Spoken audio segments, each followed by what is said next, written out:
والنجم إذا هوى ما ضل صاحبكم وما غوى وما ينطق عن الهوى إن هو إلا وحي يوحى علمه شديد القوى ذو مرة فاستوى وهو بالأفق الأعلى ثم دنا فتدلى فكان قاب قوسين أو أدنى فأوحى إلى عبده ما أوحى ما كذب الفؤاد ما رأى أفتمارونه على ما يرى ولقد رآه نزلة أخرى عند سدرة المنتهى عندها جنة المأوى إذ يغشى السدرة ما يغشى ما زاغ البصر وما طغى لقد رأى من آيات ربه الكبرى أفرأيتم اللات والعزى ومناة الثالثة الأخرى ألكم الذكر وله الأنثى تلك إذا قسمة ضيزى إن هي إلا أسماء سميتموها أنتم وآباؤكم ما أنزل الله بها من سلطان إن يتبعون إلا الظن وما تهوى الأنفس ولقد جاءهم من ربهم الهدى أم للإنسان ما تمنى فلله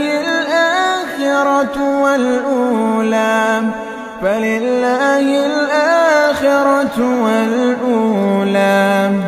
وكم من ملك في السماوات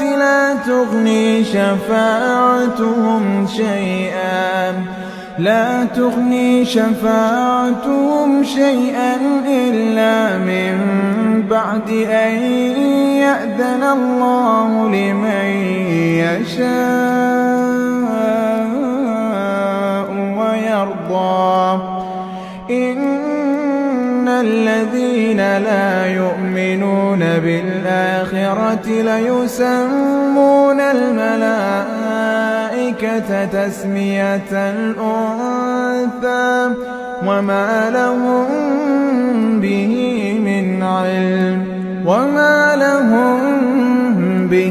من علم إن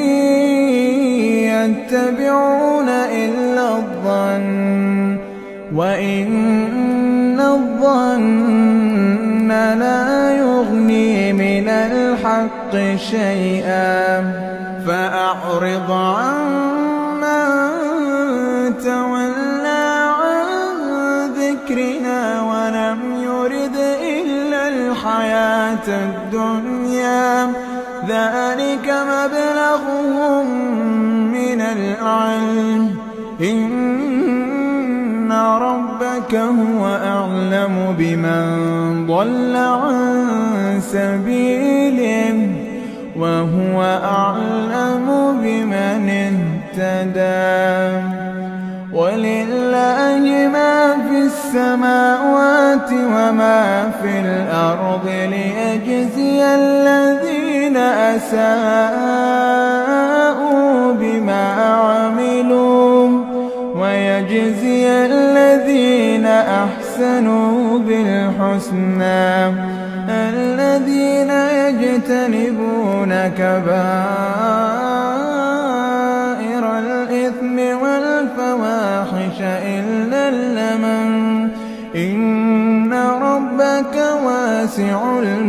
مغفرة. هو أعلم بكم إذ أنشأكم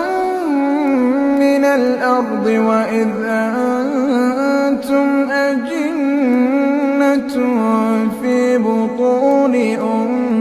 أمهاتكم فلا تزكوا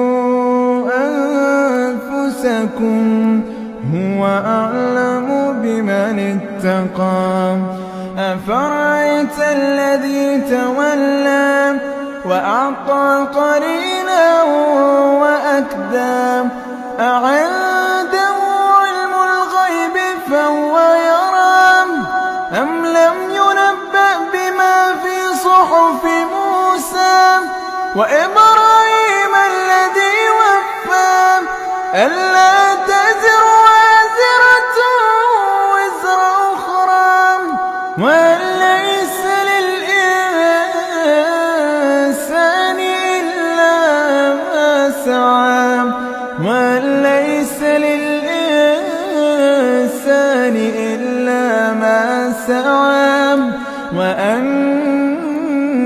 سعيه سوف يرى ثم يجزاه الجزاء الأوفى وأن إلى ربك المنتهى وأنه هو أضحك وأبكى وأنه هو أمات وأحيا وأنه خلق الزوجين الذكر والأنثى من نطفة إذا تمنى وأن عليه النشأة الأخرى وأنه هو أغنى وأقنى وأنه هو رب الشعرى وأنه أهلك عادا الأولى وثمود فما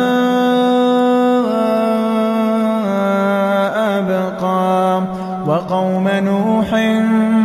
من قبل إنهم كانوا هم أظلم وأطغى والمؤتفكة أهوى فغشاها ما غشى فبأي آلاء ربك تتمارى هذا نذير من النذر الأولى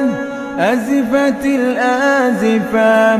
ليس لها من دون الله كاشفة أفمن هذا الحديث تعجبون وتضحكون ولا تبكون وأنتم سامدون فاسجدوا لله